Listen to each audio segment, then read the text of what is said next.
Big boss season 8లో ఎట్టకేలకు మోగిన బాజా భజంత్రీలు. Big boss ఈ వారం హౌస్ మేట్స్ అందరికి కూడా ఎంటర్టైన్మెంట్ టాస్క్ ఒకటి ఇస్తారు. ఇక ఈ టాస్క్లో పెళ్లి, అది కూడా లాక్డౌన్ పెళ్లి చేద్దామని ప్లాన్ చేసుకుంటారు హౌస్ మేట్స్ అంతా కూడా. ఇక అందులో భాగంగా రోహిణికి గౌతమ్కి ఇచ్చి పెళ్లి చేద్దామని అనుకుంటారు. కాకపోతే గౌతమ్ రోహిణిని కాకుండా యష్మిని చూసి యాక్సెప్ట్ చేస్తాడు. అయితే యష్మి వెడ్డింగ్ ప్లానర్ నిఖిల్ని లవ్ చేస్తూ ఉంటుంది. ఇక్కడ రోహిణిని నబిల్ తీవ్రంగా లవ్ చేస్తూ ఉంటాడు. ఇలా ఎన్ని ట్విస్టులు ఉన్నాయి ఈ స్టోరీలో. అసలు ఏ ట్విస్టు ఎప్పుడు తిరుగుతుందా అని అందరూ కూడా గెస్ చేయలేకపోయారు. వీర ప్రేమికుడు నబిల్ రోహిణి కోసం చివరి నిమిషం వరకు పోరాడతాడు.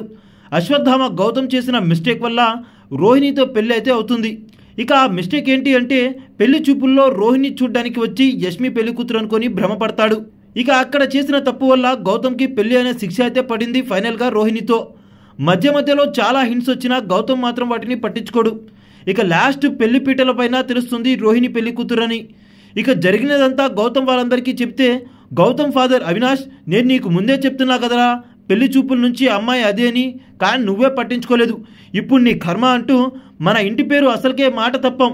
ఇప్పుడు పీటల మీద పెళ్లిని ఆపేస్తే కనుక మన ఇంటి పేరుకి మచ్చొచ్చేస్తుంది. మా పూర్వీకులు ఎంతో గొప్ప ఆస్తిగా వారసత్వంగా నాకు పంచిపెట్టిన ఈ ఇంటి పేరు ఏదైతే ఉందో మాట తప్పం, అది మారిపోతుందంటూ సీరియస్ అయ్యి పెళ్లి చేస్తాడు అవినాష్. ఇక నబీల్ అయితే, తపన పడి ఏం లాభం, అందని జాబిలి జత కోసం కలిసి ఉన్న కొంతకాలం వెనక జన్మల వరమనుకో అంటూ ఫుల్ డిప్రెషన్లోకి వెళ్ళి పాటనైతే వేసుకుంటాడు. ఇక గౌతమ్ అయితే, ఏదో అనుకుంటే ఇంకేదో జరిగిందే, నీకే అనుకుంటే అది నాకు అవుతుందే అంటూ ఈ సాంగ్ని వేసుకుంటాడు.